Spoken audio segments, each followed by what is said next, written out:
everybody, welcome to part 2 of breathing and exchange of gases. पिछले video में हमने respiratory organs, human respiratory system ये सब पढ़ लिया था. आज हम स्टार्ट करने वाले हैं विद मैकेनिज्म ऑफ ब्रीदिंग. तो चलो शुरू करें without wasting any time. So let's get started without wasting any of our time. चलो नीचे आ जाते हैं. Mechanism of breathing. Basically, everybody, you, me, everybody knows what is the mechanism of breathing. सबको पता है कि होता कैसे है ये, बट हमें समझना फिर भी होगा क्योंकि इस बार हम समझेंगे इन डेप्थ. अभी तक जैसे हम समझते थे वो बच्चों की तरह इनहेलेशन एक्सहेलेशन हो गया बस खत्म. अब हम पढ़ेंगे इन डेप्थ. सो बेसिकली जब हम मैकेनिज्म ऑफ ब्रीदिंग पढ़ रहे होते हैं तो हम उसको 2 पार्ट्स में डिवाइड कर लेते हैं. उसको हम कितने पार्ट्स में डिवाइड कर लेते हैं? 2 पार्ट में. तो मैकेनिज्म जो है वो 2 पार्ट्स में होता है बेसिकली. एक पार्ट होता है आपका इनहेलेशन, एक पार्ट होता है आपका इनहेलेशन और दूसरा पार्ट होता है आपका एक्सहेलेशन. दूसरा पार्ट क्या होता है आपका? एक्सहेलेशन. तो एक पार्ट हो गया आपका इनहेलेशन, एक पार्ट हो गया एक्सहेलेशन. बेसिकली इनहेलेशन को हम इंस्पिरेशन भी कहते हैं. क्या कहते हैं? इंस्पिरेशन. इंस्पिरेशन इंस्पायर होने वाला नहीं, ये अंदर लेने वाला है. ये क्या है? इंस्पिरेशन. और दूसरा होता है exhalation which is your expiration. Expiration, expiration भी कहते हैं कई लोग एक्सपीरेशन कहते हैं. मैं एक्सपीरेशन कहने वालों में से हूँ. ठीक है, तो एक्सपायरेशन कह लो, एक्सपीरेशन कह लो, it's up to you. Inspiration कह लो, इंस्पिरेशन कह लो, it's up to you. Okay, so these are the 2 things we are going to study in the mechanism of breathing. See, this is the mechanism of breathing. This is not the mechanism of respiration. इस बात को ध्यान से समझो. हम इधर respiration नहीं समझ रहे हैं. हम अभी क्या समझ रहे हैं? हम सिर्फ ब्रीदिंग समझ रहे हैं. We are not studying about respiration right now. We are studying breathing. breathe.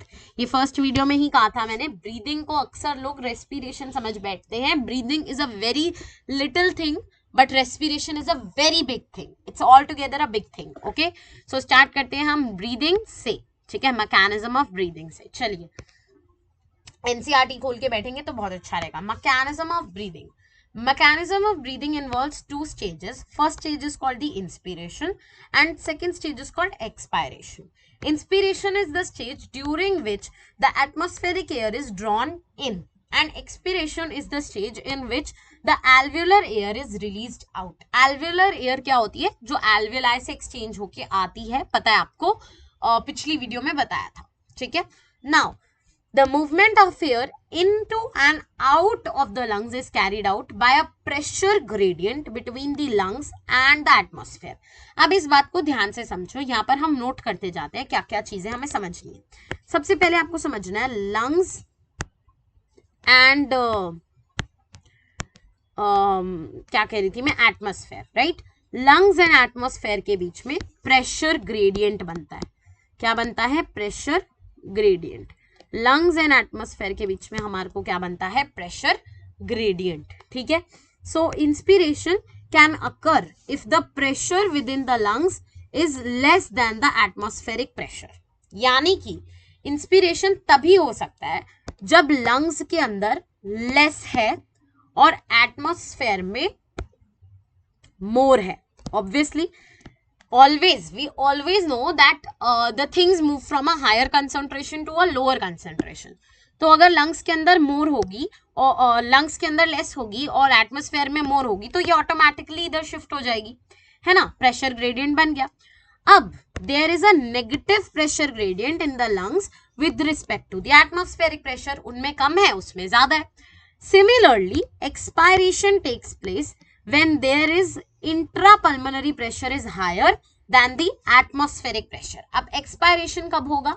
जब एक्सपायरेशन तब होगा जब लंग्स में तो है मोर, लंग्स में तो है ज्यादा एंड एटमॉस्फेयर में है लेस. एटमॉस्फेयर में है लेस तो क्या होगा? Again higher to lower concentration चली जाएगी वो चीज, है ना? The diaphragm. अब इसमें ना बड़ा अच्छा रोल रहता है डायफ्राम का. ठीक है, एक्सपायरेशन, इनहेलेशन, इस सब में बहुत चीजें रहती है डायफ्राम. ठीक है, so basically diaphragm is made out of a specialized cells. ठीक है, और डायफ्राग्राम के साथ कुछ स्पेशलाइज सेट ऑफ मसल्स भी होती हैं जिनको हम internal and external intercostals between the ribs कहते हैं. These all help in the generation of such gradients. यानी कि ये जो ग्रेडियंट्स आप बनवा रहे हो, ये जो ग्रेडियंट्स है कौन बना रहा है? ये ग्रेडियंट्स बना रहे हैं आपके इंटरकोस्टल्स मसल्स एंड योर इंटरकोस्टल्स मसल्स. ये जो ग्रेडियंट है वो बना रहे हैं इंटरकोस्टल्स मसल्स एंड आपका डायफ्राग्राम. ये सारे जो हैं, ये दो जो चीजें हैं, ये आपकी हेल्प करते हैं इन द ग्रेडियंट्स. ये आपकी किस में हेल्प करते हैं? In the gradient. यानी जो आपका डायफ्राग्राम है और जो intercostals muscles which are specialised set of muscles, ये आपकी किस में हेल्प करेंगे? ग्रेडियंट्स में हेल्प करेंगे. Alright. Now inspiration is initiated by the contraction of diaphragm which increases the volume of the thoracic cavity. इतना समझो, एंटीरो पोस्टीरियर एक्सिस मत समझो अभी. और the contraction of external intercostal muscles lift up the ribs, ठीक है, and sternum, causing an increase in the flow of the thoracic cavity in the dorsoventral axis. The overall increase in the thoracic volume, ये बच्चों को समझ नहीं आता, अभी बताऊंगी, causes an increase in the similar pulmonary volume, an increase in the pulmonary volume and decrease in the pulmonary moves out, which is known as inspiration. अब आएंगे हम यहाँ पर, ठीक है, यहाँ से यहाँ तक जो समझेंगे वो बहुत इंपॉर्टेंट है. ये समझ आ गया तो अपने आप दूसरा वाला खुद ही समझ आ जाएगा. दूसरा वाला खुद ही समझ आ जाएगा अगर ये समझ आ गया तो, ठीक है. पहले इसको समझो, यहां से यहां तक देखो क्या लिखा है उन्होंने, क्लियरली लिखा है, inspiration initiated by the contraction of diaphragm, ठीक है, which increases the volume of थोरिक चेम्बर. वॉल्यूम ऑफ थोरिक चेम्बर. अब समझो क्या हुआ.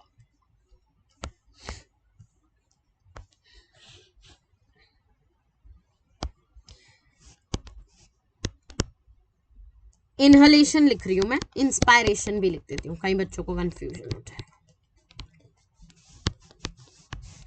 समझो क्या हुआ.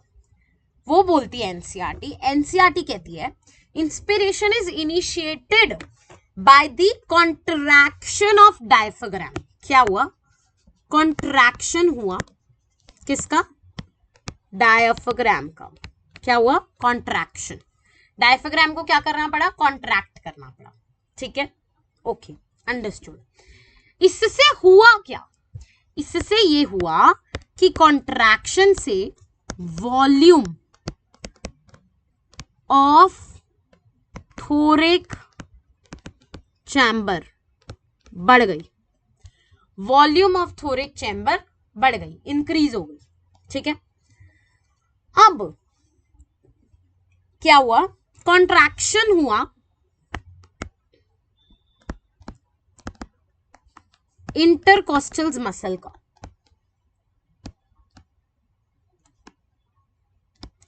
लेकिन सिर्फ एक्सटर्नल वालों का. कितनों वालों का? एक्सटर्नल वालों का. एक्सटर्नल इंटरकोस्टल मसल्स का क्या हुआ? कॉन्ट्रैक्शन हुआ, ठीक है. नाउ एक्सटर्नल इंटरकोस्टल मसल्स का कॉन्ट्रैक्शन हुआ तो इससे क्या हुआ? इससे भी कोई चीज हुई. इसने क्या करा? इसने लिफ्ट अप कर दिया रिब्स को. इसने किसको लिफ्ट अप कर दिया? रिब्स को. And the sternum, and sternum को भी लिफ्ट अप कर दिया, ठीक है. और इस लिफ्ट अप से क्या हुआ? फिर से इंक्रीज इन वॉल्यूम हुआ. फिर से क्या हुआ? Increase of volume. अब समझो क्या हुआ. ये जो हुआ इंक्रीज ऑफ वॉल्यूम, ये हुआ डॉर्सो वेंट्रल, यानी आगे पीछे. उल्टा लिख दिया मैंने, पीछे आगे, डॉर्सो वेंट्रल. और ये सॉरी ये तो हुआ डॉर्सो वेंट्रल, ठीक है. और ये जो हुआ, ये हुआ पोस्टो एंटीरियर, यानी साइड, ठीक है. ये समझ लो आप, इस तरह से इसको याद रखो. ये वाला जो हुआ था ये हुआ था पोस्चो, है ना, पोस्चो एंटीरो पोस्टीरियो, इसको एंटीरियो पोस्टीरियो कहते हैं, एंटीरियो पोस्टीरियर, समझे। तो ये हुआ आपका एंटीरियर पोस्टीरियर और ये हुआ डॉर्सो वेंट्रल, ठीक है। तो दोनों हुए। तो ये किससे हुआ, डॉर्सो वेंट्रल किससे हुआ, आपके एक्सटर्नल इंटरकॉस्टल मसल से, और पोस्टीरियर एंटीरियर किससे हुआ, आपके डायफ्राम से। ये समझ आया। ऊपर नीचे इंफीरियर पोस्टीरियर यानी ऊपर नीचे, और आगे पीछे स्टर्नम ने किया और किसने किया था, आपके इंटरकॉस्टल मसल रिब्स ने। ये हुआ, समझे, समझ आया, क्लियर हुआ या नहीं हुआ, हो गया क्लियर, बस यही समझना था। अब इससे क्या हुआ, अब ये सब हो गया, तो इससे क्या हुआ, एक ओवरऑल इंक्रीज हो गया वॉल्यूम में, है ना, एक ओवरऑल इंक्रीज हो गया वॉल्यूम में। तो हुआ क्या, अब वॉल्यूम में इंक्रीज हो गया तो प्रेशर जो है वो डिक्रीज हो गया। PV equals to NRT equation सबने पढ़ी है। अगर वॉल्यूम बढ़ी तो प्रेशर डिक्रीज हो गया, है ना। तो वॉल्यूम बढ़ी तो प्रेशर डिक्रीज, प्रेशर बढ़ा तो वॉल्यूम डिक्रीज। तो अब यहां पर क्या हुआ, वॉल्यूम को हमने बढ़ा दिया डायफ्राम ने और इंटरकॉस्टल मसल ने, तो प्रेशर जो है वो डिक्रीज हो गया। अब अगर प्रेशर लंग्स के अंदर हो गया डिक्रीज तो एटमॉस्फेयर क्या कहेगा, एटमॉस्फेयर कहेगा भाई मेरे से ले ले, तो एटमॉस्फेयर की एयर जो है वो लंग्स में चली जाएगी। So an increase in the pulmonary volume decreases the, यहां क्लियरली एनसीईआरटी लिखती है, the overall increase in the thoracic volume causes a similar increase in the pulmonary volume, pulmonary volume में भी, और ये increase in the pulmonary volume decreases the intrapulmonary pressure to less than that of the atmospheric pressure, which forces the atmospheric pressure or the air to move inside of the lungs causing inspiration. अब इसका exact उल्टा आप समझ लो होगा inhalation, exhalation, ठीक है। समझ आया, समझ आया कि नहीं आया, 100% समझ आया फॉर श्योर।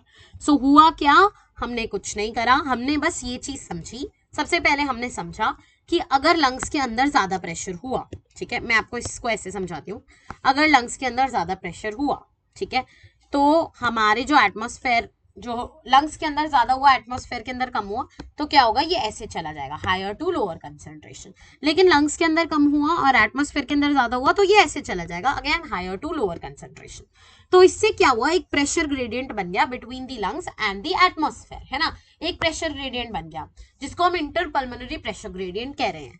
अब हुआ क्या, इंस्पिरेशन या एक्सेल इनहेलेशन के केस में क्या हुआ, डायफ्राम जो है वो कॉन्ट्रैक्ट कर जाता है, जिसकी वजह से वॉल्यूम ऑफ द थ्योरिक कैविटी जो है वो इंक्रीज कर जाती है, थ्योरिक चैम्बर के इंक्रीज कर जाती है। फिर क्या हुआ, कॉन्ट्रैक्शन जो है इंटर कॉस्टल मसल्स का भी हुआ, जिसकी वजह से अगेन वॉल्यूम जो है वो इंक्रीज हो जाती है और रिब्स और स्टर्नम जो है वो लिफ्ट अप हो जाते हैं। अब की बारी जो वॉल्यूम इंक्रीज हुई थी वो डॉर्सो वेंट्रल हुई थी और पिछली बारी जो हुई थी वो एंटीरियो पोस्टीरियर हुई थी। अब इसकी वजह से क्या हुआ, इसकी वजह से हमारा जो वॉल्यूम जो है ओवरऑल पल्मोनरी वॉल्यूम थोरिक चैम्बर की वॉल्यूम बढ़ाने से बढ़ गया और इसकी वजह से क्या हुआ, प्रेशर जो है वो डिक्रीज कर गया। और प्रेशर जब डिक्रीज करा तो हुआ क्या, हमारा जो एटमॉस्फेयर है उसने लंग्स को क्या दे दी, हवा दे दी, क्योंकि एक प्रेशर ग्रेडियंट बन गया और हायर कंसंट्रेशन से लोअर कंसंट्रेशन की तरफ हमें शिफ्ट होना पड़ा। समझ आया, समझ आया कि नहीं आया everybody, did you all get this concept, अच्छे से समझ आया 100%। प्लीज इसको अगर आपको स्क्रीनशॉट लेना है, नोट करना है, प्लीज नोट कर लो, ये बहुत इंपॉर्टेंट और अच्छी चीज मैंने आपको समझाई है, ठीक है, समझ आया। देखो अब आपको डायग्राम भी दिखाऊंगी इसी चीज का, ये देखो डायग्राम देखो, हुआ क्या, हमारे जो स्टर्नम है और रिब्स हैं वो उठ गए और इंटरकॉस्टीरियल मसल्स जो हैं वो कॉन्ट्रैक्ट हो गई, डायफ्राम भी कॉन्ट्रैक्ट हुआ और वॉल्यूम ऑफ थ्योरिक कैविटी जो है वो इंक्रीज हो गई। थ्योरिक कैविटी की इंक्रीज होने की वजह से हमारी जो पल्मोनरी कैविटी है उसकी भी पल्मोनरी वॉल्यूम भी इंक्रीज हो गई, जिसकी वजह से एटमॉस्फेयर से अंदर जो है लंग्स में एयर आनी शुरू हो गई और रिबकेज जो है वो भी एक तरह से उठ गया। समझ गए? क्लियर हो गया? चलो अब हम बढ़ेंगे आगे। ये क्लियर हो गया ना पूरा कॉन्सेप्ट? वेरी गुड, आगे बढ़ते हैं। आगे हम बढ़ेंगे तो हम पढ़ेंगे relaxation of the diaphragm. Relaxation of the diaphragm and the intercostal muscles return the diaphragm and sternum to the normal position and reduce the thoracic volume and thereby the pulmonary volume। तो अब क्या हुआ? अब relaxation हुआ हमारे diaphragm का और intercostal muscle का। तो क्या हुआ? हमारा जो डायफ्राम है वो कम हो गया। अब क्या हुआ? वो रिलैक्स हो गया। अभी मैं बताऊंगी, एक एक चीज लिख के बताऊंगी। This leads to an increase in the intrapulmonary pressure to slightly above the atmospheric pressure causing the expulsion of air from the lungs which is called the expiration. We have the ability, अब ये चीज बाद में पढ़ाऊंगी, पहले आप ये expiration वाली चीज भी पढ़ लो मेरे से, फिर मैं आपको बताती हूँ। ठीक है जी? अब एक्सपायरेशन भी पढ़ाना पड़ेगा, है ना जी? बढ़ा देते हैं एक्सपायरेशन, या फिर आप कह लो एक्सलेशन। अब एक्सलेशन में क्या होता है? सबसे पहली चीज जो एक्सलेशन में हुई, बेसिकली आपका डायफ्राम रिलैक्स कर गया। डायफ्राम रिलैक्स करने की वजह से क्या हुआ? हमारे जो इंटरपल्मोनरी वॉल्यूम है या थ्योरिक वॉल्यूम है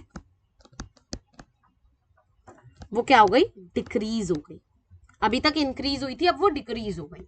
अब क्या हुआ? इंटरकॉस्टल मसल्स भी जो है वो भी रिलैक्स कर गई, वो भी जो है वो रिलैक्स कर गई। अगेन थ्योरिक वॉल्यूम जो है वो डिक्रीज कर गई। अब थोरिक वॉल्यूम जो है दोनों केसेस में डिक्रीज करी। अगर थोरिक वॉल्यूम जो है वो डिक्रीज करी तो हमारी पल्मोनरी वॉल्यूम भी इसको देखा देखी डिक्रीज कर गई, है ना? अब पल्मोनरी वॉल्यूम और थ्योरिक वॉल्यूम दोनों डिक्रीज कर गई। वॉल्यूम इंक्रीज होती है तो प्रेशर डिक्रीज होता है, प्रेशर इंक्रीज होता है तो वॉल्यूम जो है वो डिक्रीज होती है। तो अब वॉल्यूम अगर डिक्रीज हुई है तो प्रेशर क्या हो गया? इंक्रीज हो गया। तो इससे क्या हुआ? इंट्रा पल्मोनरी प्रेशर जो है वो क्या हो गया? वो इंक्रीज हो गया। इसकी वजह से क्या हुआ? स्लाइटली इंक्रीज हुआ हमारा, किससे? एटमॉस्फेरिक प्रेशर से। तो अब क्या हुआ? एटमॉस्फेयर को, लंग्स को जो है देनी पड़ी अपनी हवा। लंग्स ने अब जो है एटमॉस्फेयर को दी, क्योंकि ये हाई कंसंट्रेशन पे थे और ये लो कंसंट्रेशन पे थे। ये हुआ आपका एक्सलेशन में, ये हुआ आपका एक्सलेशन में। समझ आया आपको सबको? डायफ्राम जो है वो क्या करा? रिलैक्स करा। थ्योरिक वॉल्यूम डिक्रीज हो गई, इंटरकॉस्टल मसल्स रिलैक्स कर गई, थ्योरिक वॉल्यूम डिक्रीज कर गई। Thoracic volume decreases, pulmonary volume decreases, pressure increases, volume decreases. Intrapulmonary pressure बहुत ज्यादा बढ़ गया, जिसकी वजह से एटमॉस्फेयर को प्रेशर जो है लंग्स को देना पड़ा अपनी हवा देके। ठीक है जी? ये वाली बात बिल्कुल क्लियर हो गई, अच्छे से क्लियर हो गई, 100%, किसी को कोई दिक्कत नहीं होगी इसमें। अब ये देख लीजिए, we have the ability to increase the strength of the inspiration and exhalation by the additional help of the muscle of the abdomen। कभी कभार आप बहुत ज्यादा देर तक सांस रोक के रखते हो, आप इनहेलेशन को रोक के रखते हो, तो वो क्यों? क्योंकि आपके एब्डोमेन में वो जान है। अब एब्डोमेन पे बहुत प्रेशर करवा देते हो उस चीज के लिए, कभी करके देखना एक लिमिटेड टाइम के लिए। On an average a healthy human breathes for 10 to 16 times a minute, यानी आप 12 to 16 टाइम्स जो है वो एक मिनट में ब्रीथ कर देते हो, आपको फील भी नहीं होता। Now the volume of the air involve breathing movements can be estimated using a spirometer which helps in the clinic assessments. अब हम आ गए हैं रेस्पिरेटरी वॉल्यूम एंड कैपेसिटीज पर। अब आते हैं इस इंपॉर्टेंट टॉपिक पे। ये बहुत इंपॉर्टेंट टॉपिक है और बहुत इजी सिंपल टॉपिक है। ठीक है? क्या है बेसिकली इस टॉपिक में? हम पढ़ने वाले हैं different types of respiratory volumes के बारे में और उनकी कैपेसिटीज के बारे में। व्हाट काइंड ऑफ कैपेसिटीज, अब देखते हैं क्या इनकी कैपेसिटी होती है, क्या वॉल्यूम होती है, सब समझ आएगा। उससे पहले ये वाला डायग्राम एक बार समझ लो मेरे से। ये वाला डायग्राम क्या हुआ? एयर जो है एक्सपेल हो गई, क्योंकि रिब्स और स्टर्नम जो है वो रिलैक्स हो गए, ओरिजिनल पोजीशन में आ गए, डायफ्राम भी रिलैक्स हो गया और ऊपर हो गया, और वॉल्यूम ऑफ थोरैक्स जो है वो डिक्रीज हो गई। तो वॉल्यूम डिक्रीज होने से प्रेशर इंक्रीज हो गया, प्रेशर इंक्रीज हो गया तो प्रेशर बाहर की तरफ फेंकना पड़ा। अब आते हैं हम डिफरेंट रेस्पिरेटरी वॉल्यूम्स पर और कैपेसिटीज पर। बहुत सिंपल इजी गोइंग टॉपिक बोलते हैं ना जिसको, ये वो टॉपिक है, ये बहुत ही इजी गोइंग सिंपल टॉपिक है, और बच्चों को बड़ी पता नहीं क्या इसमें दिक्कत होती है, मुझे समझ नहीं आया अब तक कि तो इतना इजी गोइंग टॉपिक है, इतना इजी गोइंग टॉपिक, मतलब पूरे चैप्टर का सबसे इजी गोइंग टॉपिक ये है। ठीक है, चलो आ जाओ। देखो हमारे पास कुछ रेस्पिरेटरी वॉल्यूम्स होते हैं। Basically what is respiratory volume, कितना वॉल्यूम आपके लंग्स में जो है पड़ा हुआ है गैसेस का, दैट इज रेस्पिरेटरी वॉल्यूम। ठीक है, और कुछ होती है रेस्पिरेटरी कैपेसिटी, कि आपके लंग की कैपेसिटी कितनी है। ठीक है, वो है कैपेसिटी, कि आप इतना कैपेसिटेट कर सकते हो। एक होता है वॉल्यूम, कि आपकी कितनी है, और एक होती है कैपेसिटी, इतनी कैपेसिटी आप इतना काम कर सकते हो। ठीक है, सबसे पहले हम बात करेंगे रेस्पिरेटरी वॉल्यूम्स की। किसकी बात करेंगे? रेस्पिरेटरी वॉल्यूम्स की। रेस्पिरेटरी वॉल्यूम्स में हमारे पास सबसे पहले आती है टाइडल वॉल्यूम। तो रेस्पिरेटरी वॉल्यूम्स में हमारे पास कौन कौन सी वॉल्यूम्स आती हैं? सबसे पहले आती है टाइडल वॉल्यूम। सबसे पहले क्या आती है? टाइडल वॉल्यूम, टीवी से इसको हम डिनोट करते हैं। दूसरी आती है एक्सपायरेटरी रिजर्व वॉल्यूम। ठीक है, तीसरी आती है हमारे पास रेजिडुअल वॉल्यूम, आरवी, एंड चौथी आती है हमारे पास इंस्पायरेटरी रिजर्व वॉल्यूम। अब चार हमारे पास ये वॉल्यूम्स हैं। ठीक है, अभी मैं आपको चारों ही बताने वाली हूँ, बहुत अच्छे से आपको समझ आएंगे। ठीक है, सबसे पहले मैंने आपको क्या बताई? एक्सपायरेटरी रिजर्व वॉल्यूम, यानी एक्सपिरेशन के लिए जो वॉल्यूम हमें रिजर्व करके चाहिए वो हुई हमारी expiratory reserve volume. Tidal volume कि कितनी है आपके अंदर, ठीक है, वो रिजर्व वॉल्यूम, ये रिजर्व्ड रहेगी ही रहेगी जब आपकी इनहेलेशन या एक्सहेलेशन हो रहा होगा। और एक होती है आईआरवी, आईआरवी होती है आपकी इनहेलेशन रिजर्व वॉल्यूम। आ जाओ आपको सारी बताती हूँ। सबसे पहले let's start with the tidal volume. Let's start with the tidal volume. Tidal volume, tidal volume क्या है? Tidal volume is the volume of air inspired और एक्सपायर्ड ड्यूरिंग नॉर्मल रेस्पिरेशन। कितनी वॉल्यूम आपने नॉर्मल रेस्पिरेशन में inspire करी या फिर expire करी, that is your tidal volume. ठीक है, इट इज अप्रोक्सीमेटली 500 ml। ये टाइडल वॉल्यूम जो है ये 500 ml के आसपास आपके पास होती है। यानी वॉल्यूम ऑफ एयर इंस्पायर्ड, वो वॉल्यूम जो आपने अंदर ली या फिर बाहर छोड़ी, एक्सपायर करी एक नॉर्मल रेस्पिरेशन में या एक नॉर्मल ब्रीदिंग साइकिल में, वो होती है आपकी टाइडल वॉल्यूम। एक healthy man 6000 to 8000 ml of air पर मिनट जो है या तो एक्सपायर करता है या फिर इंस्पायर करता है। ठीक है, एक बारी 500 तो 12 बारी 6000, और अगर आप 16 बारी करोगे तो और ज्यादा, डिपेंड्स। ठीक है, चलिए इंस्पायरेटरी रिजर्व वॉल्यूम, ये कौन सी वॉल्यूम है? It is the additional volume which can be used to inspire into a forcible inspiration. एक फोर्सेबल इंस्पिरेशन का मतलब है बहुत ज्यादा आपको एयर लेनी है ताकि आप सांस रोक सको या फिर स्विमिंग करनी हो, वो होती है इंस्पायरेटरी रिजर्व वॉल्यूम। जब मुझे सांस बहुत ज्यादा चाहिए है ना, तो कहते हैं ना सांस ले लो सारी, वो होती है इंस्पायरेटरी वॉल्यूम। वो क्या होती है? Inspiratory volume. ये एवरेज होती है 25 से 3000 की। यानी tidal volume plus inspiratory volume को हम एक कैपेसिटी कहते हैं। अभी आपको पता चलेगा क्या कहते हैं उसको। फिर क्या कहते हैं? Expiratory volume. एक्सपायरेटरी रिजर्व मतलब कितनी आपको एडिशनल चाहिए एक्सपायर करने के लिए, वो होती है आपकी एक्सपायरेटरी, 1000 से 1100 ml के बीच में। ठीक है, फिर आपकी कौन सी बची बताओ जल्दी से, कौन सी बची? रेजिडुअल, बची हुई। हम कहते हैं ना there is always a residual volume in your lungs. वो रेजिडुअल वॉल्यूम होती है volume of the air remaining even after forcible expiration वो होती है 1100 या फिर 1200 ml के बीच में। ठीक है, सारी समझ आ गई? एक बार रिपीट पे समझा दूं जल्दी से, बहुत इजी टॉपिक है। सबसे पहले टाइडल वॉल्यूम। टाइडल वॉल्यूम यानी कि जितनी एक नॉर्मल रेस्पिरेशन में चाहिए होती है, जितनी एक नॉर्मल रेस्पिरेशन में चाहिए होती है 6000 ml से 8000 ml के बीच में होती है। ये पर वॉल्यूम पर एक्सपायरेशन इनहेलेशन ये 500 ml होती है। ठीक है, तो आप दिन में मिनट में 12 या फिर इतनी करते हो, तो ये पर मिनट के हिसाब से होती है। ठीक है जी। फिर होती है इंस्पायरेटरी रिजर्व वॉल्यूम। ठीक है, ये होती है जब आपको एक फोर्सेबल इनहेलेशन करना हो, तो ये होती है आपकी 2000 से 3500 के बीच में। ठीक है, 2500 से 3000 के बीच में, 2500 ml से 3000 ml के बीच में ये एग्जिस्ट करती है। फिर होती है एक्सपायरेटरी रिजर्व वॉल्यूम। ये होती है फोर्सेबल एक्सपायरेशन।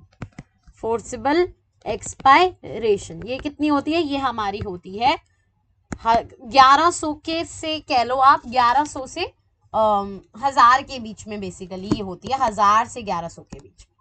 ठीक है, इससे ज्यादा ये नहीं हो सकती। फिर होती है रेजिडुअल वॉल्यूम। रेजिडुअल होती है आपकी 1100 से, रेजिडुअल मतलब रिमेनिंग, जो always which will always be there, remaining volume that will always be there, that is your remaining volume which is from 1100 to your 1200 ml। ये सारी ml में बातें हो रही है यहाँ पर। ठीक है, सारी की सारी बातें किस में हो रही है? ml में हो रही है। ठीक है, अब हम आते हैं लंग कैपेसिटीज पर। बहुत सारी वॉल्यूम्स को ऐड करके या सब्ट्रैक्ट करके क्या होता है, हमारे पास पल्मोनरी कैपेसिटी आती है, यानी लंग की कैपेसिटी आती है। और different types of capacities are there. तो first capacity which is there is inspiratory capacity. ये होती है आपकी total volume which is tidal volume plus inspiratory volume. ठीक है, ये होती है आपकी इंस्पायरेटरी कैपेसिटी, जो कि total volume of air person can inspire after a normal inspiration. This also includes your tidal volume and inspiratory reserve volume. Then होती है आपकी एक्सपायरेटरी, जो कि total volume of a person होती है, which can be used for expiration. ठीक है, expire करने के लिए। ये tidal volume plus expiratory reserve volume होती है, which is this, which is TV plus ERV। ठीक है, then is your functional reserve capacity. Functional residual capacity क्या होती है समझो पहले। Functional residual capacity is volume of air that will remain in the lungs after a normal expiration। ये ERV होती है प्लस रेजिडुअल वॉल्यूम होती है। ये थोड़ी अलग होती है। इसमें क्या होता है बेसिकली, कितनी आपको फंक्शनल के लिए चाहिए, वो ERV प्लस आपकी रेजिडुअल वॉल्यूम होती है। ठीक है, फिर आती है विचुअल कैपेसिटी। विचुअल कैपेसिटी में ERV IRV प्लस TV होती है, सिर्फ रेजिडुअल वॉल्यूम नहीं होती। ठीक है, और इसमें टोटल लंग कैपेसिटी में तो सारी होती है, टोटल लंग कैपेसिटी में क्या होती है? सारी होती है। इसको हम क्या कह सकते हैं? वाइटल कैपेसिटी, यानी ये वाली capacity plus residual volume. Vital capacity में आपको रेजिडुअल वॉल्यूम नहीं मिलती है, वाइटल कैपेसिटी में आपको रेजिडुअल वॉल्यूम नहीं मिलती है। तो समझ आया आपको ये सारी? अब कैपेसिटीज एक बार रिवाइज करा दूं जल्दी से। तो कैपेसिटीज में हमारे पास सबसे पहले कौन सी कैपेसिटी आती है? सबसे पहले आती है हमारे पास इंस्पिरेशन कैपेसिटी, है ना, IC, which is your tidal volume plus inspiration reserve volume. ठीक है जी। सेकेंड हमारे पास आती है expiration capacity, which is expiration reserve volume plus your tidal volume.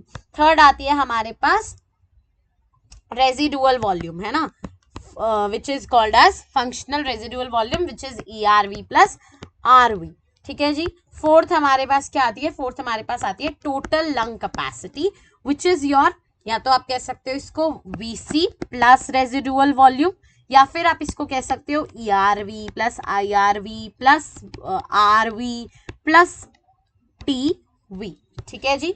और पांचवी हमारे पास क्या आती है? Which is your VC। VC में आप TLC माइनस RV भी कर सकते हो, या फिर आप इसको ERV plus IRV plus TV भी कह सकते हो। VC is your vital capacity, जो कि जरूरत की है, और TLC is total lung capacity, FRC is functional residual capacity, EC is expiration capacity and IC is your inspiration capacity. So we are done with this. In the next video, we will be starting with exchange of gases. So I will see you guys in the next video. Till then, stay safe, take care. Thank you for watching.